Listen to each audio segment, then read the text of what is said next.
ನಮಸ್ಕಾರ. ಸೋನಿ 9 ನ್ಯೂಸ್ಗೆ ಸ್ವಾಗತ. ನಾನು ಪ್ರಭಾವತಿ.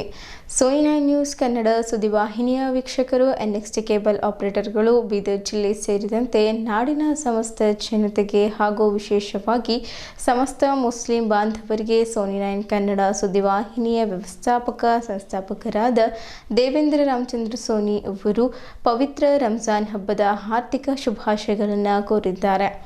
ಮೊದಲಿಗೆ ಮುಖ್ಯಾಂಶಗಳು. ಬೀದರ್ನಲ್ಲಿ ಮುಸ್ಲಿಂ ಬಾಂಧವರಿಂದ ರಂಜಾನ್ ಹಬ್ಬದ ಸಂಭ್ರಮ. ಈದ್ಗಾ ಮೈದಾನದಲ್ಲಿ ಸಾಮೂಹಿಕ ಪ್ರಾರ್ಥನೆ. ಶಾಂತಿ ಸೌಹಾರ್ದತೆಗಾಗಿ ದೇವರಲ್ಲಿ ಪ್ರಾರ್ಥನೆ. ಪರಮಪೂಜ್ಯ ಸದ್ಗುರು ಗಣೇಶ್ವರ ಅವಧೂತರ 39ನೇ ಜಾತ್ರಾ ಮಹೋತ್ಸವ ಅದ್ಧೂರಿಯಾಗಿ ಜರುಗಿತು. ಮಾರ್ಚ್ 24ರಂದು ಒಳ ಮೀಸಲಾತಿ ಜಾರಿ ವಿರೋಧಿಸಿ ಬೆಂಗಳೂರಿನಲ್ಲಿ ಪ್ರತಿಭಟನೆ. ಬಸವರಾಜ್ ಪವಾರ್.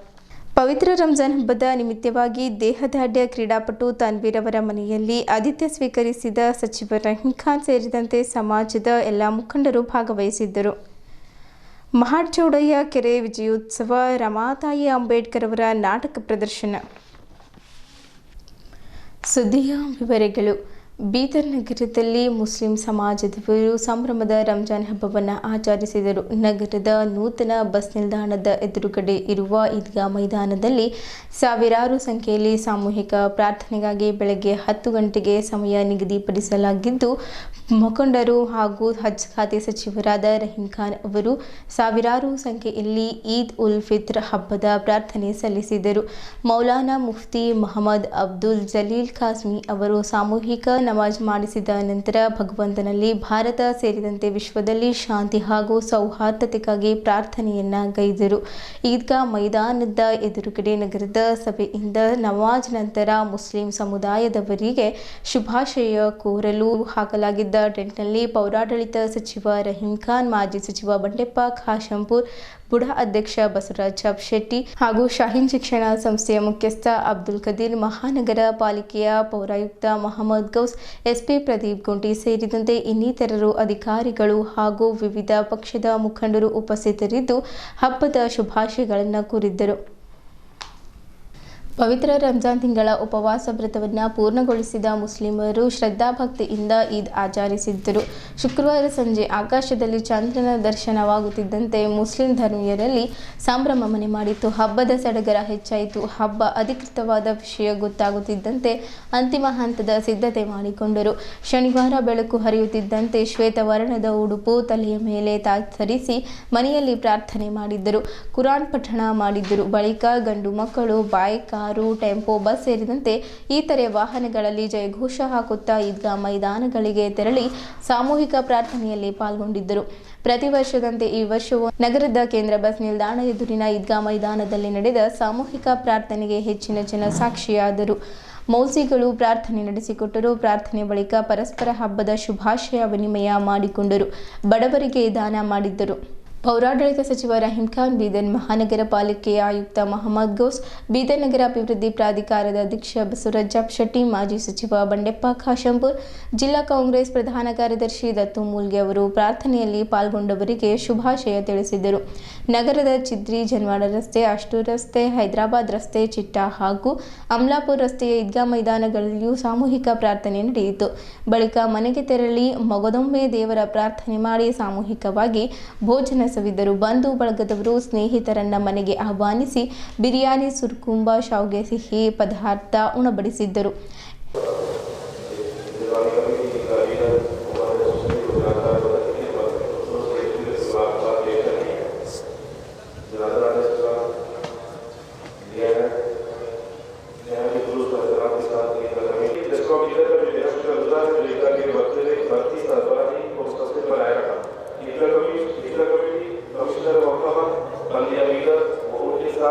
तमाम काउंसलर्स से ममनून व मशहूर है।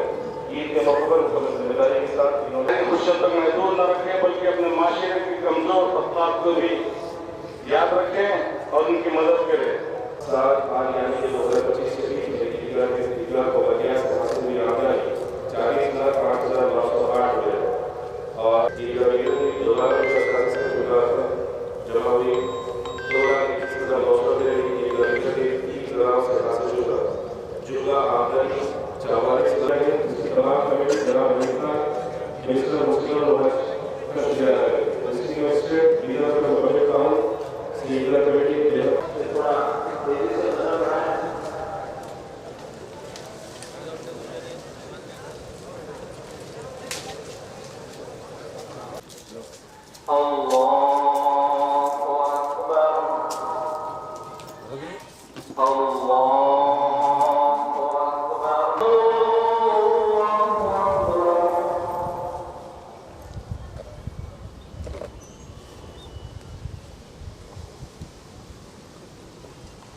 ليس لهم طعام إلا من ضريع لا يسمن ولا يغني علينا حسابهم الله أكبر الله أكبر الله أكبر الله أكبر الله أكبر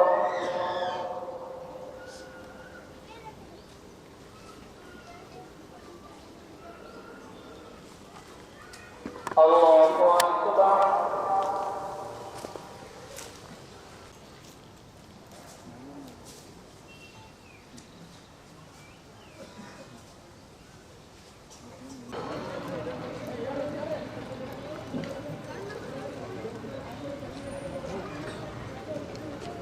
बेरोजगारी को ख़त्म फरमाइए।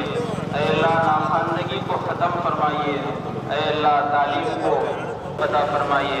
रसूलुल्लाह सल्लल्लाहु अलैहि वसल्लम की इत्तिबा करने की तौफीक अता फरमाइए। ऐ अल्लाह हमारे किरदार को इस्लाम के मुताबिक बनाइए। ऐ अल्लाह जो बीमार हैं उन्हें शिफा अता फरमाइए। ऐ अल्लाह जो दुनिया से रुखसत हो गए अल्लाह उनकी मग़फ़िरत फरमाइए। हाँ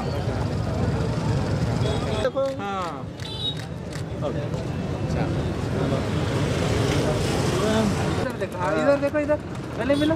हाँ इधर देखो, इधर देखो, दोनों इधर देखो। अब देख रहे हो, उनसे मिला इधर इधर इधर ऐसा ही है, तुम लोग हमें नहीं मिलते हैं। क्या मन लीजिए, ईद मुबारक। चलो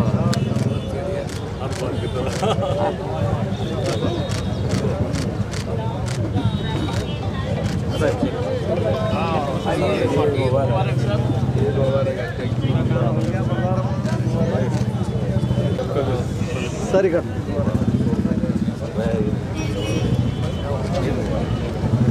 चलो आ जाओ।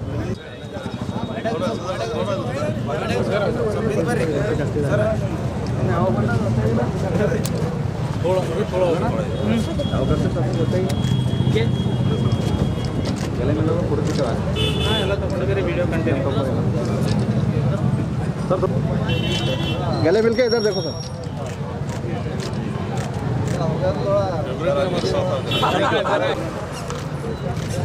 इधर इधर इधर इधर देखो।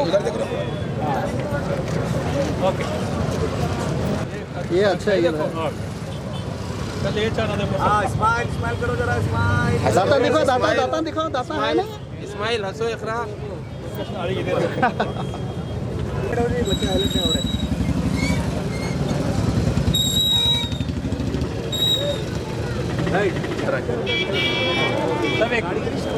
इधर देखो सर।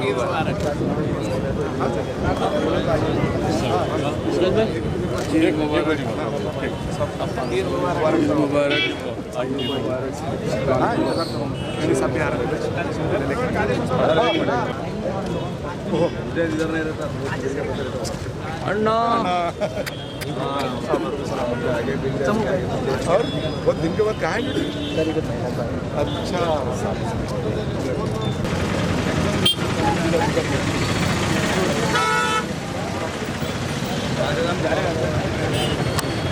चलेगा।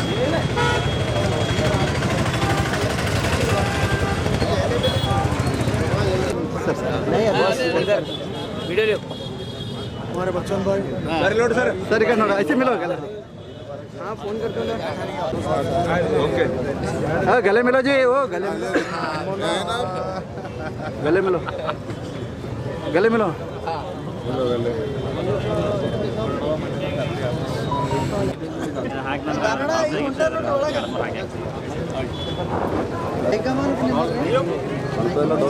मिला सबसे। हाँ मिल सब ಬ್ರದರ್ ಭೇಟಿಯಾಗಿ ಸಾಬ್ರಿಗೆ ಒಣ ಚಲ್ಲಿ ಒಂದು ನಿಮಿಷ ನೋಡಿ ಪ್ರಶಾಂತ್ ಅಣ್ಣ ನಿಂದ್ರಿ ನೋಡಿ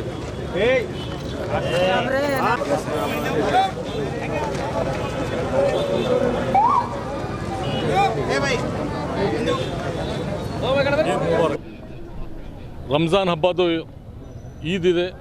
ಎಲ್ಲರಿಗೆ ನಾನು ಬೀದರ್ ಜನತೆಗೆ ಈದ್ ಮುಬಾರಕ್ ಅಂತ ಹೇಳ್ತೇನೆ. ಮತ್ತು ಇಡೀ ಕರ್ನಾಟಕಕ್ಕೆ ಮತ್ತು ಇಡೀ ನಮ್ಮ ಭಾರತ ದೇಶದಲ್ಲಿ ಎಲ್ಲರೂ ಒಂದು ಪ್ರೀತಿ ವಿಶ್ವಾಸದಿಂದ ರಂಜಾನ್ ಹಬ್ಬದು ಈದ್ ಮುಬಾರಕ್.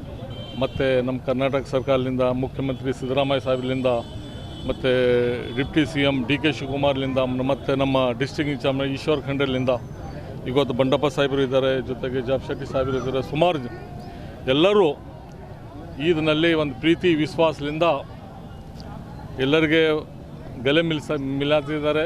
ಮತ್ತು ರಂಜಾನ್ ಫುಲ್ ತಿಂಗಳಿನಲ್ಲಿ ದೇವರಿಗೆ ಪ್ರಾರ್ಥನೆ ಮಾಡಿ ಒಂದು ಒಳ್ಳೆ ದಿಶಾನಲ್ಲಿ ನಾವು ಎಲ್ಲರೂ ದೇವರ ಹತ್ರ ಹೋಗಿದ್ದಾರೆ. ಅದ್ರ ಸಲುವಾಗಿ ಇಡೀ ವರ್ಷಕ್ಕೆ ನಮ್ಮೆಲ್ಲರಿಗೆ ದೇವರು ಒಳ್ಳೆಯದು ಮಾಡಲಿ ಅಂತ ಹೇಳಿದೆ.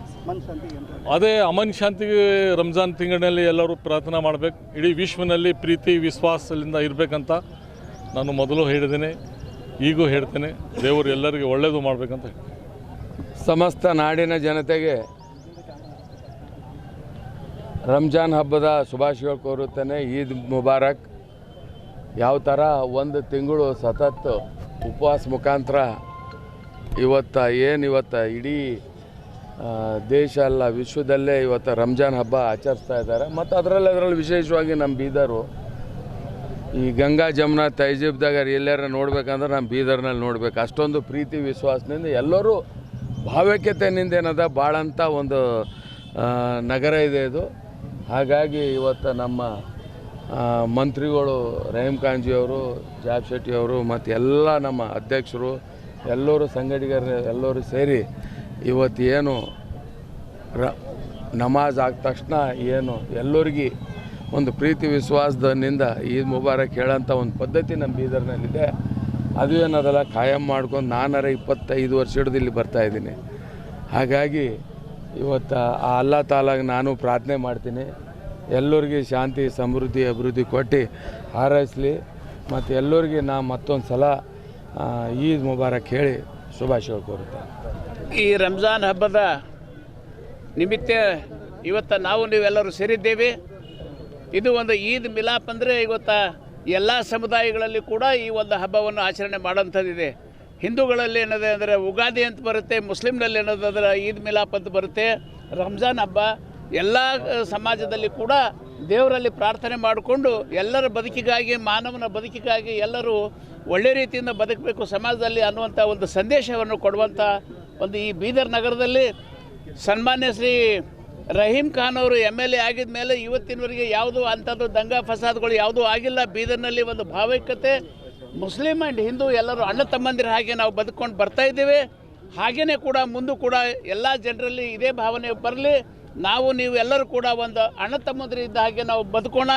ಶಾಂತಿ ಸಮಾಧಾನ ಬೀದರ್ನಲ್ಲಿ ಅನ್ನೋದಾದರೆ ತೊಗೊಂಡು ಬಂದು ಎಲ್ಲರೂ ಒಳ್ಳೆಯದಾಗಿ ಸಮಾಜದಲ್ಲಿ ಬದುಕೋಣ ಅಂತ ಈ ಸಂದರ್ಭದಲ್ಲಿ ನಾನು ಒಂದು ವಿಚಾರಗಳು ತಿಳಿಸ್ತೀನಿ. ಧನ್ಯವಾದ. ಪರಮಪೂಜ್ಯ ಶ್ರೀ ಸದ್ಗುರು ಗಣೇಶ್ವರ ಅವಧೂತರ 39ನೇ ಜಾತ್ರಾ ಮಹೋತ್ಸವ ನಿಮಿತ್ತ 5 ದಿನಗಳವರೆಗೆ ವಿವಿಧ ಧಾರ್ಮಿಕ ಕಾರ್ಯಕ್ರಮಗಳು ಅದ್ಧೂರಿಯಾಗಿ ಜರುಗಿದವು. ಮೊದಲಿಗೆ ದಿನಾಂಕ 18ರಿಂದ 22ರವರೆಗೆ ಬೆಳಗ್ಗೆ 6ರಿಂದ 9 ಗಂಟೆಯವರೆಗೆ ಸಹಸ್ರ ಲಿಂಗಗಳ ಪೂಜೆ ಮತ್ತು ಸಕಲ ದೇವರ ವಿಗ್ರಹಗಳಿಗೆ ಅಭಿಷೇಕ. ನಂತರ 9:30ರಿಂದ 10:30ರವರೆಗೆ ಅವಧೂತರ ಧ್ವಜಾರೋಹಣ. ನಂತರ ಗುರುಪಾದಕ್ಷೆ ರುದ್ರಾಭಿಷೇಕ. ಸಾಯಂಕಾಲ 5ರಿಂದ 9 ಗಂಟೆಯವರೆಗೆ ಮಾತೆಯರಿಂದ ಈಶ್ವರ ಗೀತೆ, ಗುರುಗೀತೆ ಪಾರಾಯಣ ಹಾಗೂ ದಿನಾಂಕ 21ರಂದು ಲಕ್ಷ ದೀಪೋತ್ಸವ ಕಾರ್ಯಕ್ರಮಕ್ಕೆ ದಕ್ಷಿಣ ಕ್ಷೇತ್ರದ ಶಾಸಕರಾದ ಡಾಕ್ಟರ್ ಶೈಲೇಂದ್ರ ಬೆಲ್ದಾಳೆ ಅವರು ಭಾಗವಹಿಸಿ ದೇವರ ದರ್ಶನವನ್ನು ಪಡೆದು ವಿಶೇಷ ಪೂಜೆಯನ್ನು ಸಲ್ಲಿಸಿದರು. ದೇವಸ್ಥಾನದ ಆಡಳಿತ ಮಂಡಳಿಯವರು ಶಾಲು ಹೊದಿಸಿ ಸನ್ಮಾನಿಸಿ ಹೂಮಾಲೆ ಹಾಕಿ ಸನ್ಮಾನಿಸಿದರು. ಸನ್ಮಾನ ಸ್ವೀಕರಿಸಿ ಮಾತನಾಡುತ್ತಾ ಸನಾತನ ಧರ್ಮ ಹಿಂದೂ ಧರ್ಮದಲ್ಲಿ ಮಾನ್ಯತೆ ಇದೆ. ಲಕ್ಷ ದೀಪೋತ್ಸವ ಆಚರಿಸಬೇಕು, ಜಾತ್ರೆಗಳಲ್ಲಿ ಆಚರಿಸಬೇಕು, ತೇರನ್ನ ಎಳೆಯಬೇಕು ಎನ್ನುವುದು ಆಚರಿಸುವುದರಿಂದ ನಮ್ಮ ಸಂಬಂಧಗಳು ಗಟ್ಟಿಯಾಗುತ್ತವೆ ಎಂದು ಮಾತನಾಡುತ್ತಾ ಹೇಳಿದರು. ಅತಿ ಸತ್ಯವಾದ ಕಟು ಸತ್ಯವಾದ ಸಂತರ ಶರಣರ ಮಹಾತ್ಮರು ಗುರುದೇವ ಅನುಭವ ಅಮೃತವಾಣಿಗೆ ಅನುಸರಿಸಿ ಮರದ ಹಣ್ಣು ಹಣ್ಣಾದ ಎಲೆಗಳು ಯಾವ ರೀತಿಯಾಗಿ ಕ್ರಮಕ್ರಮವಾಗಿ ಈ ಧರೆಗೆ ಉರುಳಿ ಬೀಳುವ ಹಾಗೆ ನಮ್ಮ ಕಣ್ಣಿಗೆ ಕಾಣುವ ಸಕಲ ಜೀವರುಗಳು ಕಾಲಾನುಗುಣಕ್ಕೆ ಮೃತವನ್ನ ಬಾಯಿಯಲ್ಲಿ ಬೀಳುತ್ತಿದ್ದಾರೆ. ಮತ್ತೆ ಪುನಃ ಕರ್ಮಾನುಗುಣದಿಂದ ಗಿಡಮರಗಳಾಗಿ ಕ್ರಿಮಿಕೀಟಗಳಾಗಿ ಪಶು ಪಕ್ಷಿಗಳಾಗಿ ಮುಂತಾದ ಅನೇಕ ದೇಹಗಳನ್ನು ಧರಿಸುತ್ತಾ ತಾಳುತ್ತಾ ಬಾಳುತ್ತಾ ಸಾಯುತ್ತಾ ಮತ್ತೆ ಪುನಃ ಜೀವಿಸುತ್ತಾ ಈ ವಿಡಂಬನಾಂಬಿಕಾ ಸಂಸಾರ ಚಕ್ರದಲ್ಲಿ ಸಿಲುಕಿ ಬಹಳ ಪರಿತಾಪಗೊಳ್ಳುತ್ತಿವೆ. ಹೀಗೆ ಎಣಿಸಲಾಗದ ದುಃಖಗಳನ್ನು ಉಂಡು ಬಳಲುತ್ತಿರುವ ಜೀವರುಗಳಿಗೆ ಪರಮಶಾಂತಿಯನ್ನು ನೀಡಲೆಂದು ಆ ಪರಮಾತ್ಮನು ಪರಮಶಾಂತಿಯ ಮೂಲಗಳಾದ ಭಜನೆ, ಕೀರ್ತನೆ, ಜಪ, ತಪ, ಯಾಗ, ಯಜ್ಞ, ಹೋಮ, ಹವನ, ಧರ್ಮ, ಭಕ್ತಿ, ವಿರತಿ, ವಿವೇಕ ಮುಂತಾದವ ಉತ್ತಮೋತ್ತ ನಿಷ್ಕಾರ್ಯ ಕರ್ಮರೂಪ ಸದ್ಗುಣಗಳನ್ನು ಅರ್ಹಲೆಂದು ತಿಳಿಸಿ ಆ ಭಗವಂತನು ಭಗವತ್ತ ಇಚ್ಛೆಯಿಂದ ಈ ಭೂಮಿಗೆ ನರರೂಪವನ್ನು ಧರಿಸಿ ಗುರುರೂಪದಿಂದ ಅವತರಿಸಿ ಬಂದ ನಮ್ಮ ಗುರುಗಳಾದ ಪರಮ ಪೂಜ್ಯ ಶ್ರೀ ಸದ್ಗುರು ಗಣೇಶ್ವರ ಅವಧೂತರಿಂದ ಅವರ ಪರಮ ಅನುಭವ ಬೋಧಾತ್ರಮನ್ನು ಸೇವಿಸಿದ ನಾವು ಪುನೀತರಾಗುವ ಸದ್ದಿಚ್ಛೆಯನ್ನು ಇಟ್ಟುಕೊಂಡು ನಾವು ಪ್ರತಿ ವರ್ಷದಂತೆ ಈ ವರ್ಷವೂ ಕೂಡ 5 ದಿವಸಗಳ ಪರ್ಯಂತ ಗುರುದೇವರ 39ನೇ ಆಗಮನ ಮಹೋತ್ಸವವನ್ನು ಅತ್ಯಂತ ವೈಭವ ಹಾಗೂ ವಿಜೃಂಭಣೆಯಿಂದ ಆಚರಿಸಿದ್ದೇವೆ. ಕಾರಣ ಆಸ್ತಿಕ ಸದ್ಭಕ್ತರು ಈ ಮಹೋತ್ಸವದಲ್ಲಿ ತ್ರಿಕರಣಪೂರ್ವಕ ಪಾಲ್ಗೊಂಡು ಶ್ರೀಗಳ ಪರಮ ಬೋಧ್ರಾಮೃತವನ್ನು ಭಕ್ತಿವೃಂದದವರಿಂದ ಸೇವಿಸಿ ಪ್ರಸಾದವನ್ನು ಸ್ವೀಕರಿಸಿ ಗುರುದರ್ಶನ ಪಡೆದುಕೊಂಡು ಪುನೀತರಾದರು. ಈ ಸಂದರ್ಭದಲ್ಲಿ ಚೌಲಿ ಅಲ್ಲದೆ ಸುತ್ತಮುತ್ತಲಿನ ಹಳ್ಳಿಯ ಜನರು ಭಾಗವಹಿಸಿ ದೇವರ ದರ್ಶನ ಪಡೆದು ಪ್ರಸಾದ ಸ್ವೀಕರಿಸಿ ಪುನೀತರಾದರು.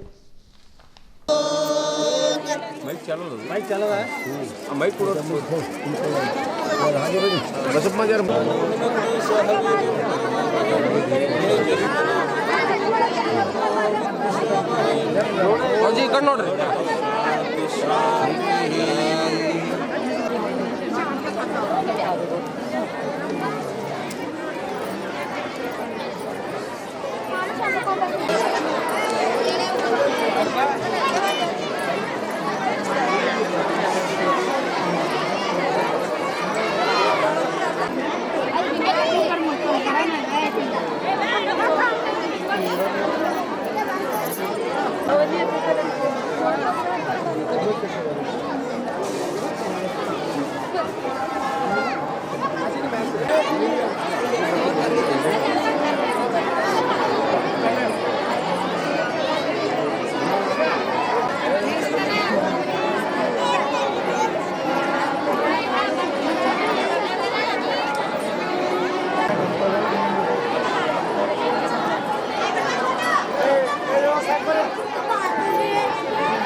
ಶ್ರೀ ಗಣೇಶಾನಂದ ಮಹಾರಾಜರ ಸನ್ನಿಧಿಯಲ್ಲಿ ಲಕ್ಷ ದೀಪೋತ್ಸವ ಪ್ರತಿ ವರ್ಷ ಉಗಾದಿ ಆದ ನಂತರ ಇದು ವ್ರತ ಇದೆ. ಇದು 39ನೇ ಲಕ್ಷ ದೀಪೋತ್ಸವದ ಕಾರ್ಯಕ್ರಮ ಉಪಸ್ಥಿತಿರುವ ಈ ಗುಡಿಯ ಅಧ್ಯಕ್ಷರೇ, ಎಲ್ಲ ಪದಾಧಿಕಾರಿಗಳೇ ಹಾಗೂ ಎಲ್ಲ ಸಮಾಜದ ಮುಖಂಡರು ಲಕ್ಷ ದೀಪೋತ್ಸವ ಕಾರ್ಯಕ್ರಮ ನೆರವೇರಿಸಿದರು. ಭಾಳ ಖುಷಿ ಆಗ್ತದೆ. ನಮ್ಮ ಸನಾತನ ಧರ್ಮ, ನಮ್ಮ ಹಿಂದೂ ಧರ್ಮದಲ್ಲಿ ಇದು ಮಾನ್ಯತೆ ಇದೆ. ಲಕ್ಷ ದೀಪೋತ್ಸವ ಮಾಡಬೇಕು, ಜಾತ್ರೆ ಮಾಡಬೇಕು, ತೇರು ಎಳಿಬೇಕು. ಇವೆಲ್ಲ ಮಾಡೋದ್ರಲ್ಲಿಂದ ನಮ್ಮ ಸಂಬಂಧಗಳು ಗಟ್ಟಿ ಆಗ್ತಾವೆ. ಮತ್ತು ಒಂದು ಕಡೆ ನಾವೆಲ್ಲರೂ ಸೇರಿ ಚರ್ಚೆ ಮಾಡ್ತೀವಿ ಮತ್ತು ಒಳ್ಳೆ ರೀತಿಲಿ ಒಂದು ಒಳ್ಳೆಯ ಸಮಾಜ ನಿರ್ಮಾಣ ಮಾಡಲಿಕ್ಕೆ ಸಹಾಯ ಕೂಡ ಆಗ್ತದೆ. ನಮ್ಮ ಭವ್ಯ ಭಾರತ ನಿರ್ಮಾಣ ಮಾಡಬೇಕಂದ್ರೆ ನಮ್ಮ ಎಲ್ಲ ಧರ್ಮದವ್ರು ಒಗ್ಗಟ್ಟಾಗಿ ಹೋದರೆ ಮುಂದೆ ಒಂದು ಭವ್ಯ ಭಾರತ ಆಗ್ಲಿಕ್ಕೆ ಸಾಧ್ಯ ಅದ. ಮತ್ತು ಲಕ್ಷ ದೀಪ ಮಾಡೋ ಕಡೆ ಭಾಳಷ್ಟು ನಮ್ಮ ತಾಯಂದಿರು ಬರ್ತಾರೆ, ಶ್ರದ್ಧಾ ಭಕ್ತಿಲಿಂದ ಒಂದು ದೀಪ ಹಚ್ತಾರೆ. ಆ ಒಂದು ದೀಪ ಖಾಲಿ ದೀಪ ಇರಲ್ಲ, ಅದರಲ್ಲಿ ಭಕ್ತಿ, ಶ್ರದ್ಧೆ, ಒಂದು ಆತ್ಮವಿಶ್ವಾಸ ಎಲ್ಲ ಒಂದು ಇರ್ತದೆ. ದೀಪ ಪ್ರಜ್ವಲನೆ ಆಗ್ತಂದ್ರೆ ಅವ್ರ ಜೀವನದಾಗ ಒಂದು ಒಳ್ಳೆ ರೀತಿಲಿ ಒಂದು ಪ್ರಜ್ವಲ ಆದಂಗೆ ಆಗ್ತದೆ. ಅದಕ್ಕೆ ದೀಪಕ್ಕೆ ಹೇಳ್ತಾರೆ, ಬಸವಣ್ಣವ್ರ ವಚನದಲ್ಲೇ ಇದೆ, ತಾವು ಕೇಳಿರಬೇಕು.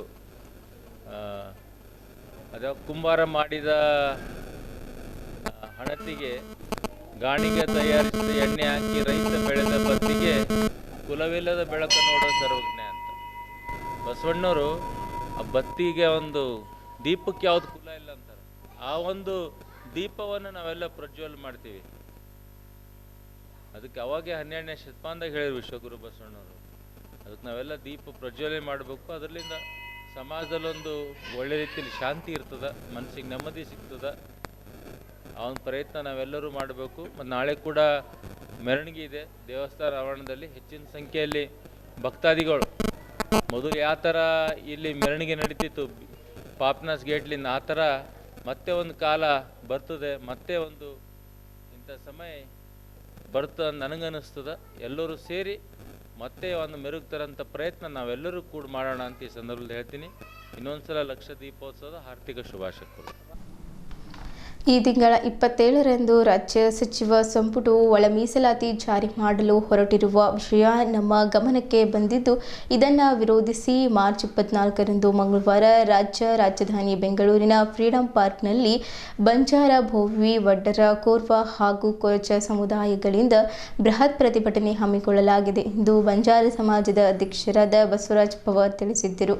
ನಗರದ ಜಿಲ್ಲಾ ಪತ್ರಿಕಾ ಭವನದಲ್ಲಿ ಪತ್ರಿಕಾಗೋಷ್ಠಿ ಉದ್ದೇಶಿಸಿ ಮಾತನಾಡಿರುವ ಅವರು, ಬಾಗಲಕೋಟೆ ಪೂಜ್ಯ ಸಿದ್ದರಾಮೇಶ್ವರ ಸ್ವಾಮೀಜಿ ಹಾಗೂ ಚಿತ್ರದುರ್ಗದ ಪೂಜ್ಯ ಬಸವ ಸರ್ದಾರ್ ಸೇವಾಲಾಲ್ ಮಹಾರಾಜರ ನೇತೃತ್ವದಲ್ಲಿ ಮೇಲಿನ 4 ಸಮುದಾಯಗಳ ಬಾಂಧವರು ಸಹಸ್ರಾರು ಸಂಖ್ಯೆಯಲ್ಲಿ ಭಾಗವಹಿಸಿದ್ದರು ಎಂದರು. ರಾಜ್ಯ ಸರ್ಕಾರ ಈಗಾಗಲೇ ನಿವೃತ್ತ ನ್ಯಾಯಮೂರ್ತಿ ನಾಗಮೋಹನ್ ದಾಸ್ ಅವರ ವರದಿ ಆಧರಿಸಿ ಒಳ ಮೀಸಲಾತಿ ಜಾರಿ ಮಾಡಲು ಹೊರಟಿರುವುದು ದೊಡ್ಡ ದುರಂತ. ನಿಜ ಹೇಳಬೇಕೆಂದರೆ ನಾಗಮೋಹನ್ ದಾಸ್ ವರದಿ ಜಾರಿ ಮಾಡಿದ್ದರೆ ನಮ್ಮೆಲ್ಲರಿಗೆ ರಾಜ್ಯ ಸರ್ಕಾರ ಮರಣ ಶಾಸನ ಮಾಡುವಂತೆ. ಏಕೆಂದರೆ ನಾಗಮೋಹನ್ ದಾಸ್ ಅವರು ಯಾವುದೋ ಒಂದು ಲಂಬಾಣಿ, ವಡ್ಡರ, ಕೋರ್ವ, ಓಣಿಗೆ ಹೋಗದೆ ಕೊತ್ತಲ್ಲಿಯೇ ತಪ್ಪು ಡಾಟಾ ಸಂಗ್ರಹಿಸಿ ಈ 4 ಸಮುದಾಯಗಳನ್ನು ಕಡಿಮೆ ಜನಸಂಖ್ಯೆಯಲ್ಲಿ ತೋರಿಸಿದ್ದಾರೆ ಎಂದು ದೂರಿದ್ದರು. ಈಗಾಗಲೇ ಸರ್ವೋಚ್ಚ ನ್ಯಾಯಾಲಯದಲ್ಲಿ ನಾಗಮೋಹನ್ ದಾಸ್ ವರದಿಯಿಂದ ಆಗುತ್ತಿರುವ ಅನ್ಯಾಯದ ವಿರುದ್ಧ ದಾವೆ ಹೂಡಲಾಗಿದೆ. ಆದರೂ ಮುಖ್ಯಮಂತ್ರಿ ಸಿದ್ದರಾಮಯ್ಯ ಅವರು ಯಾರನ್ನು ಸಮಾಧಾನಪಡಿಸಲು ಇನ್ಯಾರನ್ನೊಬ್ಬರನ್ನ ಬಲಿಕೊಡಲು ಹೊರಟಿದ್ದಾರೆ. ಸರ್ಕಾರ ನಮ್ಮ ಪ್ರತಿಭಟನೆ ನಿರ್ಲಕ್ಷಿಸಿದ್ದರೆ ಈ 4 ಸಮುದಾಯಗಳ ಜನರು ಬೀದಿಗಿಳಿದು ಉಗ್ರ ಹೋರಾಟ ನಡೆಸಲಾಗುತ್ತದೆ. ಮುಂದೆ ಆಗುವ ಅನಾಹುತಗಳಿಗೆ ರಾಜ್ಯ ಸರ್ಕಾರವೇ ನೇರ ಹೊಣೆ ಆಗಬೇಕಾಗುತ್ತದೆ ಎಂದು ಪವಾರ್ ಎಚ್ಚರಿಸಿದ್ದರು. ಬೋವಿ ವಡ್ಡರ ಸಮಾಜದ ಅಧ್ಯಕ್ಷರಾದ ಮಾಣಿಕ್ರಾವ್ ವಾಡೇಕರ್ ಮಾತನಾಡಿ, ನಮ್ಮ ಸಮಾಜ ವರ್ಷದ 12 ತಿಂಗಳು ಪರಿವಾರ, ಮನೆ, ಮಠ ಬಿಟ್ಟು ಹೊರಗಡೆ ಉಳಿದು ಕಟ್ಟಡಗಳು ಕಟ್ಟಿ ಎಲ್ಲ ಸಮಾಜಗಳಿಗೆ ನೆರಳು ಮಾಡುವ ನಮಗೆ ಈ ಸರ್ಕಾರ ಅನ್ಯಾಯ ಮಾಡಲು ಹೊರಟಿದೆ. ದೇವರು ಕೊಟ್ಟರೂ ಪೂಜಾರಿ ಕೊಡಲಿಲ್ಲ ಎನ್ನುವ ಹಾಗೆ ಈ ಹಿಂದೆ ದೇವರಾಜ್ ಅರಸರು ಅವರು ನಮ್ಮ ಸಮಾಜಕ್ಕೆ ಮೀಸಲಾತಿ ನೀಡಿ ನ್ಯಾಯ ಕೊಟ್ಟಿದ್ದರು. ಆದರೆ ಹಾಲಿ ಸಿದ್ದರಾಮಯ್ಯ ಸರ್ಕಾರ ಒಳ ಮೀಸಲಾತಿ ಜಾರಿ ಮಾಡಿ ಅನ್ಯಾಯ ಮಾಡಲು ಮುಂದಾಗಿದೆ ಎಂದರು. ಕೋರ್ವ ಸಮಾಜದ ರಾಜ್ಯ ಕಾರ್ಯದರ್ಶಿ ಸೂರ್ಯಕಾಂತ್ ಕಮಠಾಣ್ ಹಾಗೂ ಬಂಜಾರ ಸಮಾಜದ ಮುಖಂಡರಾದ ಗೋವರ್ಧನ್ ರಾಠೋಡ್ ಮಾತನಾಡಿದ್ದರು. ಮುಖಂಡರಾದ ರಮೇಶ್ ಯಾದವ್, ಗೋಪಾಲ್ ಸಿಂಗ್ ರಾಥೋಡ್, ರವೀಂದ್ರ ಭಾಂಗೆ, ಪುಂಡಲೀಕ್ ರಾವ್ ಲಿಂಗದಳ್ಳಿ, ವೆಂಕಟೇಶ್ ಹಿಂದಿ, ಸಂಜೀವ್ ಕುಮಾರ್ ಸೋರ್ವಾ, ದಯಾನಂದ್ ಜಾಧವ್, ದಿನೇಶ್ ಸೇರಿದಂತೆ ಇತರರು ಉಪಸ್ಥಿತರಿದ್ದರು.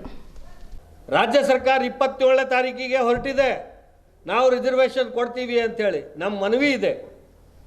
ಏನು ಈ ಹಿಂದೆ ರಾಜ್ಯ ಸರ್ಕಾರ ಈ ಹಿಂದೆ 15%ನಲ್ಲಿ ಏನು ಸರ್ 15%ನಲ್ಲಿ ಏನು ರಿಸರ್ವೇಷನ್ ಇತ್ತು, ಆ ಹಳೆ ಪಾಲಿಸಿ ಪ್ರಕಾರನೇ ಮೀಸಲಾತಿ ಕೊಟ್ಟು ಬರುವಂಥ ದಿನದಲ್ಲಿ ಏನು ರಾಜ್ಯ ಸರ್ಕಾರ 54,000 ಎಂಪ್ಲಾಯ್ಮೆಂಟ್ ಹುದ್ದೆ ನೇಮಕ ಮಾಡಲಿಕ್ಕೆ ಹೊಂಟಿದೆ.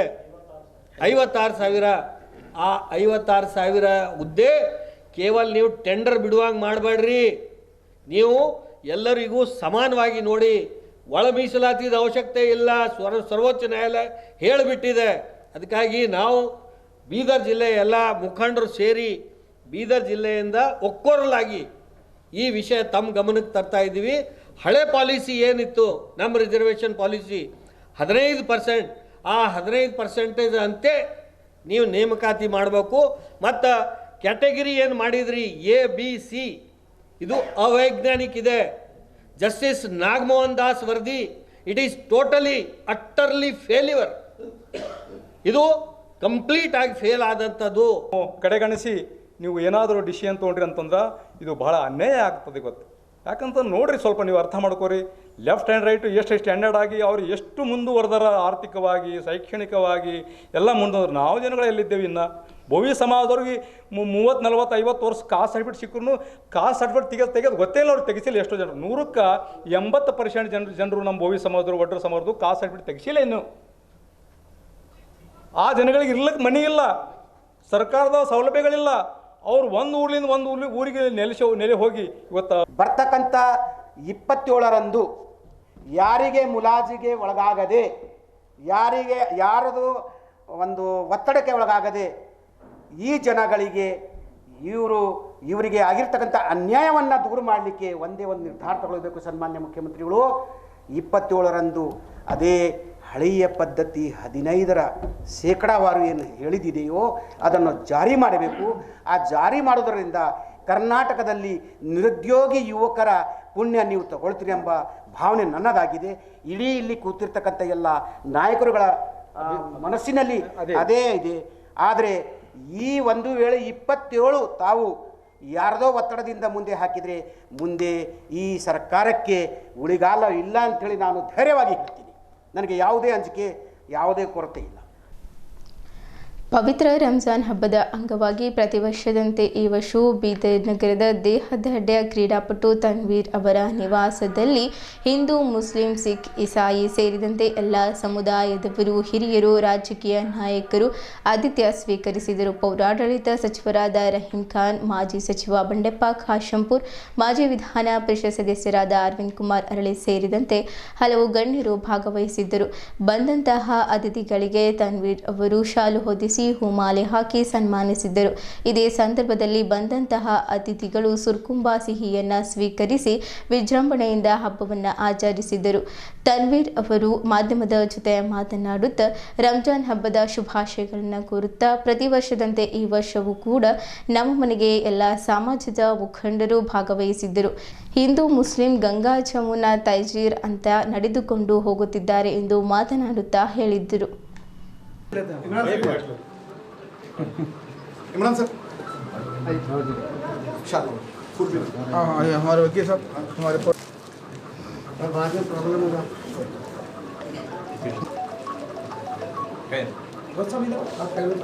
नींद में से उठा के लाके यहाँ मुँह धुला के इंटरव्यू ले रहा हूँ।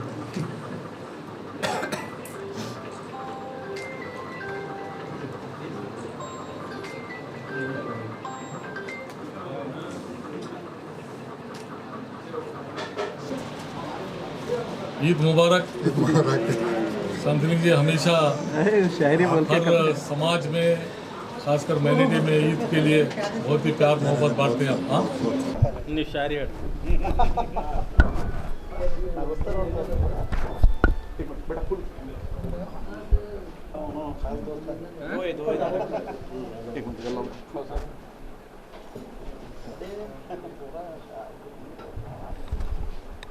Thank you sir.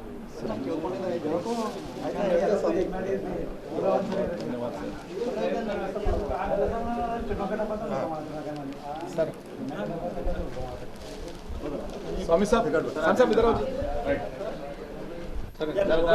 ठीक है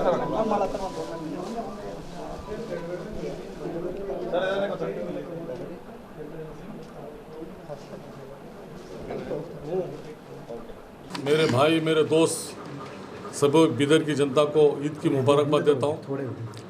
पूरे भारत देश में, फिर हमारे कर्नाटक में बहुत ही शानदार तरीके से ईद मनाई गई है। हमारे कर्नाटक के चीफ मिनिस्टर श्रीरामैया जी, DK शिवकुमार जी, हमारे डिस्ट्रिक्ट इंचार्ज मिनिस्टर ईश्वर खंडे जी, और अभी प्रेजेंट हम हमारे तनवीर भाई के घर पे हैं। हर साल की तरह वो सभी लोगों को, सभी समाज के लोगों को ईद के दिन बहुत ही सम्मान, प्यार, मोहब्बत, खाना का इंतज़ाम करते हैं। तो इसके लिए मैं उनको, उनके पूरे परिवार को, दोस्तों को बहुत बहुत हार्दिक मुबारकबाद देता हूँ। बहुत पवित्र दिन है, क्योंकि इस रमज़ान ईद का एक विशेषता है। इसमें भाईचारा, दान और त्याग, डिसिप्लिन, ये सभी मायने रखता है, इस ईद में दिखता है। ये ईद होने से पहले 30 दिन अपने रोज़ा रख के, मतलब रोज़ा रखने के क्या खासियत है, तो रोज़ा के मौके पर भूख कैसा रहता, गरीबों का हालत क्या रहता, वो जानने के लिए भगवान ने ये ईद मनाए हैं। और ये भाईचारे भी बढ़ना इसमें, और इसमें दान देने का रहता है। इसमें बोलते हैं नमाज पढ़ने से जन्नत मिलता है, नमाज पढ़ने से जन्नत मिलता है, खिदमत करने से खुदा मिलता है। चाहे मुसलमान ने रोज़ा रखा, चाहे मुसलमान ने रोज़ा रखा, हिंदुओं ने उपवास रखा, कबूल उसका हुआ जिसने माँ बाप को अपने साथ रखा। बस हम इतना चाहते हैं, पूरे लोग भाईचारे के वैसा प्रेम से रहना। बोल तो हम तो हमारे तनवीर साहब ऐसे तरक्की करेंगे। तनवीर साहब सभी लोगों को, पूरे हिंदू मुसलमान सबके साथ, हिंदू और मुसलमान इस देश के दो आंखें, हिंदू और मुसलमान इस देश के दो आंखें, और ये दोनों खोमें खूब प्यार और मोहब्बत के साथ सदियों से कंधे से कंधा, कदम से कदम मिलकर रहते। इस बात का ज़रा गौर फरमाइए। जब आप रमज़ान लिखते हैं तो राम से शुरुआत करते हैं, जब आप रमज़ान लिखते हैं तो राम से शुरुआत करते हैं, दिवाली लिखते हैं तो अली से समाप्त करते हैं। यूँ रमज़ान बचे राम और दिवाली में छुपे अली हमें मोहब्बत से रहने को पैगाम देते हैं। राम के भक्त और रहीम के बंदे, थोड़ा अकल से काम ले तो यह मुल्क स्वर्ग से भी सुंदर। क्या बात है, क्या बात है। कोई मंदिर गिर जाए तो बहुत ज़्यादा घबराने की ज़रूरत नहीं है, कोई मंदिर गिर जाए तो बहुत ज़्यादा घबराने की ज़रूरत नहीं, कोई मस्जिद टूट जाए तो हल्ला मचाने की ज़रूरत नहीं है। मंदिर और मस्जिद सैकड़ों बार बनेंगे, टूटेंगे, लेकिन एक इंसानियत का मंदिर एक बार खंडित हुए तो किसी में इतना दम नहीं कि उसके फिर दोबारा खड़ा कर सके। इसलिए प्यार और मोहब्बत के साथ, प्रेम से हर काम आसान हो सकता है, इतना बोल सकता हूँ। इस रमज़ान की ईद के मौके पर वाकई मुझे बहुत खुशी हो रही है। आज मेरे घर पे हर समाज के लोग बहुत ही मोहब्बत से जो है हर साल आते हैं, और इस साल भी जो है लास्ट ईयर से भी ज़्यादा तादाद में जो है लोग आए हैं। इसके लिए मैं सभी लोगों का बहुत ही दिल से जो है मैं शुक्रिया अदा करता हूँ। और वो कहते हैं ना, रमज़ान की ईद हो, अभी जो है उगादी जो है परसों गई है, हमारे हिंदू भाइयों को भी जो है उगादी की बहुत बहुत शुभकामनाएं, बहुत बहुत मुबारकबादी। दिवाली में अली बसे, रमज़ान में बसते राम, दिवाली में अली बसे, रमज़ान में बसते राम, हंसते गाते देश में झगड़ों का क्या काम। ये हंसता गाता देश हमारा जो है हिंदुस्तान, सभी लोग जो है यहाँ पर हिंदू मुस्लिम में गंगा जमुना तहज़ीब की तरह जो है आगे बढ़ रहे हैं। इसके लिए मैं सभी हिंदू भाइयों का और सभी समाज के लोगों का जो है मैं शुक्रिया अदा करता हूँ कि हर साल जो है बहुत ही मोहब्बत से जो है मुझे आते हैं और मुझे इज़्ज़त नवाजते हैं। मैं उनका जो है मेरे तहे दिल से जो है जितना भी शुक्रिया अदा करूँ बहुत कम है। आप लोगों ने जो है आकर मुझे सम्मान दिया, मैं इसके लिए आप लोगों का बहुत बहुत शुक्रगुजार हूँ। जय हिंद, जय कर्नाटक। ಕರ್ನಾಟಕ ದಲಿತ ಸಂಘರ್ಷ ಸಮಿತಿ ಭೀಮವಾದ ಜಿಲ್ಲಾ ಘಟಕ ಬೀದರ್ ವತಿಯಿಂದ ಮಹಾಚೌಡಯ್ಯ ಕೆರೆ ಪ್ರವೇಶ ವಿಜಯೋತ್ಸವ ಅಂಗವಾಗಿ ನಗರದ ಚನ್ನಬಸವಪಟ್ಟ ದೇವರ ರಂಗಮಂದಿರದಲ್ಲಿ ಮಾತುಶ್ರೀ ರಮಾಬಾಯಿ ಅಂಬೇಡ್ಕರ್ ನಾಟಕವನ್ನು ಯಶಸ್ವಿಯಾಗಿ ಪ್ರದರ್ಶಿಸಲಾಯಿತು. ಕಾರ್ಯಕ್ರಮವನ್ನು ಕ್ರಾಂಬಿ ಶಿಕ್ಷಣ ಸಂಸ್ಥೆ ಅಧ್ಯಕ್ಷರಾದ ಶ್ರೀ MD ಜಬ್ಬರ್ ಸಾಬ್ ಉದ್ಘಾಟಿಸಿದ್ದರು. ಕರ್ನಾಟಕ ದಲಿತ ಸಂಘರ್ಷ ಸಮಿತಿ ಭೀಮವಾದ ಜಿಲ್ಲಾ ಶಾಖೆ ಬೀದರ್ ಅಧ್ಯಕ್ಷರಾದ ಸುನಿಲ್ ಸಂಗಮ್ ಅಧ್ಯಕ್ಷತೆ ವಹಿಸಿದ್ದರು. ಮಹಾಚೌಡರ ಕೆರೆ ಸತ್ಯಾಗ್ರಹ ಅಸ್ಪೃಶ್ಯತೆ ವಿರುದ್ಧ ನಡೆದ ಐತಿಹಾಸಿಕ ಹೋರಾಟವಾಗಿದ್ದು 1924ರಲ್ಲಿ ಮಹಾನಗರ ಪರಿಷತ್ ಅಸ್ಪೃಶ್ಯರಿಗೆ ಕೆರೆಯ ನೀರು ಕುಡಿಯಲು ಅನುಮತಿ ನೀಡಿದ್ದರೂ ಅದನ್ನು ಜಾರಿಗೆ ತರಲಾಗಿರಲಿಲ್ಲ. ಈ ಹಿನ್ನೆಲೆಯಲ್ಲಿ 1927ರ ಮಾರ್ಚ್ 20ರಂದು ನಡೆದ ಸಮ್ಮೇಳನದಲ್ಲಿ ಡಾಕ್ಟರ್ ಬಾಬಾ ಸಾಹೇಬ್ ಅಂಬೇಡ್ಕರ್ ನೇತೃತ್ವದಲ್ಲಿ ಸಾವಿರಾರು ಜನರು ಕೆರೆಗೆ ತೆರಳಿ ನೀರು ಕುಡಿಯುವ ಮೂಲಕ ಸಮಾನತೆಗಾಗಿ ಹೋರಾಟ ನಡೆಸಿದ್ದರು. ಈ ಘಟನೆಯು ಸಾಮಾಜಿಕ ನ್ಯಾಯದ ಹೋರಾಟದಲ್ಲಿ ಮಹತ್ವದ ಮೈಲುಗಲ್ಲಾಗಿ ಉಳಿದಿದ್ದು ಇಂದಿಗೂ ಮಹಾಡ್ ವಿಜಯೋತ್ಸವವಾಗಿ ಆಚರಿಸಲಾಗುತ್ತದೆ ಎಂದರು. ಈ ಸಂದರ್ಭದಲ್ಲಿ ಮುಖ್ಯ ಅತಿಥಿಗಳಾಗಿ ಅಂಬದಾಸ್ ಗಾಯಕ್ವಾಡ್, ಮಾರುತಿ ಬೌದ್ಧೆ, ರಾಜ್ಯ ಸಂಘಟನಾ ಸಂಚಾಲಕರು ರಮೇಶ್ ಡಾಕುಳ್ಗಿ, ಮಾಜಿ ಅಧ್ಯಕ್ಷರು ತಾಲೂಕು ಪಂಚಾಯತ್ ಹುಮ್ನಾಬಾದ್, ಖಾಜಾ ಶೇಖ್ ಅಜರ್ ಸಾಬ್, ಯುವ ಮುಖಂಡರು ಬೀದರ್, ಸೂರ್ಯಕಾಂತ್ ಸಾದೂರೆ, ಬೀದರ್ ಮಹಾನಗರ ಪಾಲಿಕೆ ಸದಸ್ಯರು, ವಿನೋದ್ ಅಪ್ಪೆ ಬೀದರ್ ಜಿಲ್ಲಾ ಕಾಂಗ್ರೆಸ್ ಪ್ರಧಾನ ಕಾರ್ಯದರ್ಶಿ ಬಾಬು ಪಾಸ್ವಾನ್ ಜಿಲ್ಲಾಧ್ಯಕ್ಷರು ಡಿಎಸ್ಎಸ್ ಬೀದರ್, ದೇವೇಂದ್ರ ಸೋನಿ ಜಿಲ್ಲಾಧ್ಯಕ್ಷರು ಜೆಡಿಎಸ್ ಎಸ್ಸಿ ಘಟಕ ಬೀದರ್, ಶಶಿಕುಮಾರ್ ಪೊಲೀಸ್ ಪಾಟೀಲ್ ಸಮಾಜ ಸೇವಕರು ಬೀದರ್, ಶಿವಶರಣಪ್ಪ ನಾಟೇಕರ್ ಭೀಮವಾದ ಸಂಚಾಲಕರು ಯಾದಗಿರ್, ಶಿವಕುಮಾರ್ ನೀಲಿಕಟ್ಟೆ ಜಿಲ್ಲಾಧ್ಯಕ್ಷರು ಡಿಎಸ್ಎಸ್ ಬೀದರ್, ವೀರಯ್ಯ ಸ್ವಾಮಿ ಸೇರಿದಂತೆ ವಿವಿಧ ಸಂಘಟನೆಗಳ ಮುಖಂಡರು, ಸಮಾಜದ ಸೇವಕರು ಮತ್ತು ಸಾರ್ವಜನಿಕರು ಭಾಗಿಯಾಗಿದ್ದರು. ಕಾರ್ಯಕ್ರಮದ ನಿರೂಪಣೆಯನ್ನ ಅಂಬತ ಸೋನಿ ನಿರ್ವಹಿಸಿದ್ದರು. ಇಲ್ಲಿಯವರೆಗೂ ಸುದ್ದಿ ಕೊಟ್ಟಿದ್ದು ನಾನು ಪ್ರಭಾವತಿ. ಮುಂದಿನ ಸುದ್ದಿಯೊಂದಿಗೆ ಮತ್ತೆ ಭೇಟಿಯಾಗೋಣ. ವಂದನೆಗಳು.